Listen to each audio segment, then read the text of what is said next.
You want to go to a private? Sean's imitation of my voice in this movie is so funny. I love her accent in the film. I'm Sean Baker. I'm the writer-director of Anora. And I'm Mikey Madison, and I play Anora. And we're going to be breaking down the opening scene in our film. For Letterboxd. Yes.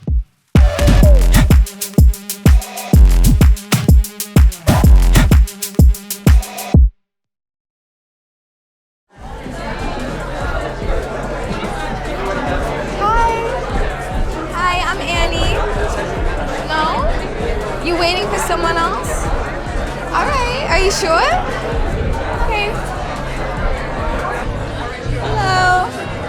Hi, how are you? Hello. Hi, I'm Annie. Pleased to meet you. Very nice to meet you. Yes. How you doing? I'm doing well. Yeah. This scene, I think, stands out in terms of style from every other scene in the film. And it was something we discussed really early on, how we were going to do it. I wanted to capture this club that Annie works at and really show the mechanics of it and what an average night would be like for Annie. We didn't really want to fake it that much. We wanted to set the club up as if it was running. So we had, all of our supporting actors and our background basically acting as if they were at the club. I don't think there was real alcohol, but everything else was pretty much in motion, meaning people were allowed to walk around the room, converse, talk out loud. We weren't worried about sound because we wanted to make it sound like an active club. We even had our producer, Alex Coco, DJing and playing music during the scene.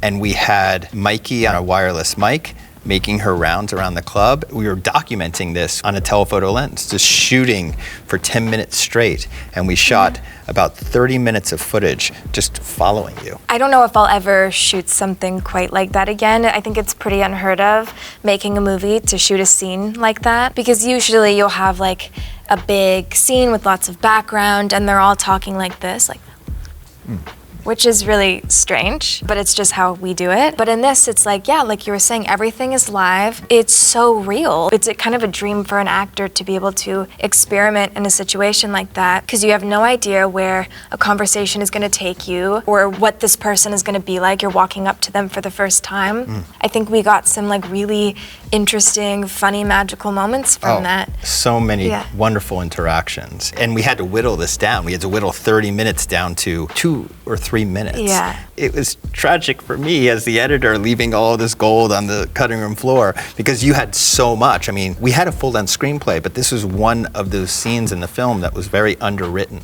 knowing that a lot of it would come from improv. And based on our research and Mikey's research, having spent time in the club, talking to the dancers, understanding how to interact with these clients. And so just to watch you do it was amazing. You don't have cash, let's go to the ATM. You wanna go to the ATM right now? Can't spend too much. Yeah, okay, let's go to the ATM. Let's go get you some cash. As an actor, you're kind of looking at them and sort of almost profiling them in a way, thinking, okay, what is this person going to want?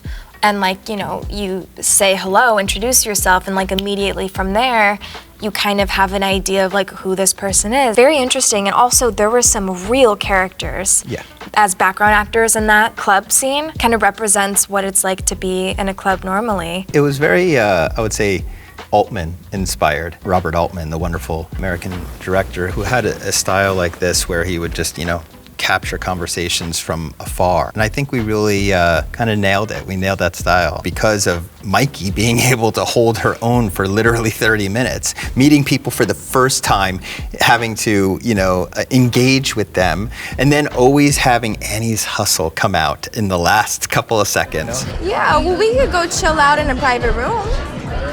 All right, lucky number 6. It's my number.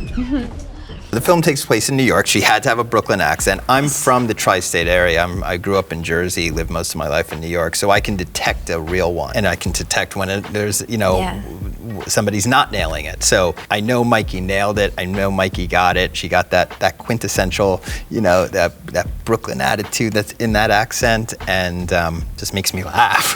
Sorry. It just makes me laugh, But also there were times too where you're like, okay, I really want you to hit the accent when you say hot dog, okay? Like really hit the accent, hot dog. Like I want you to really go in. Obviously, I'm such a California girl. Like I have this upward inflection and everything's kind of like up here and like airy, and it's very different with her. I think it's like more, I don't know, like here in her chest. So I worked with an accent coach to kind of just create an overall base for New York accent. And then I actually went a couple weeks early and lived in Brighton Beach and hung out with girls and was listening for voices. So yeah, there were a bunch of elements that I brought into it and kind of just like fine-tuned. There's sort of a way that like a lot of young women talk now. I wanted to have sort of hints of that to make it modern as well, just how some girls in the club speak. But I wanted to like master it because I knew how much improv we were going to be doing, and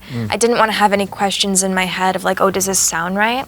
She's acting in many ways when she's at the club every night when she's working, so she probably reduces it on purpose. But when in a moment in which she's not thinking about it, it's completely unaffected. I love my husband, I'm gonna be with him forever. And it comes out.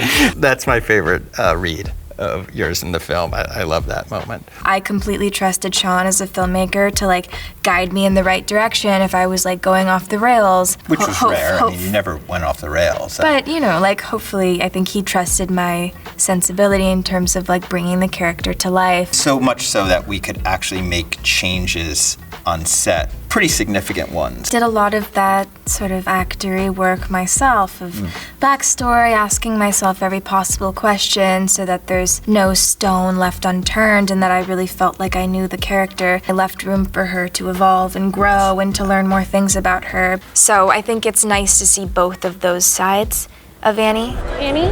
Yeah. When Robert was here the other night, did he ask you for a dance? Yeah. And you danced with him? Yeah. Okay. Okay. Okay.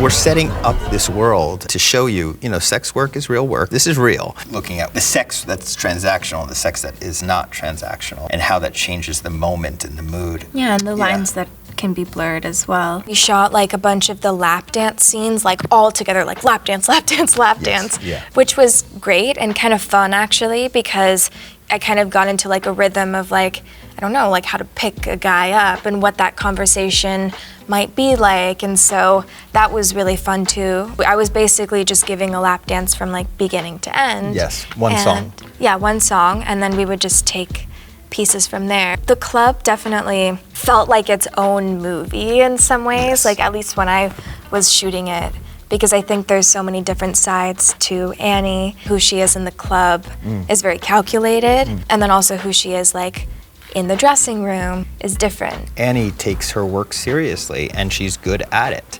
And so I wanted to show the mechanics, again, of this particular aspect of sex work. And it's grueling, it's hard work. Before any plot kicked in, I just wanted the audience to like experience a night with Annie.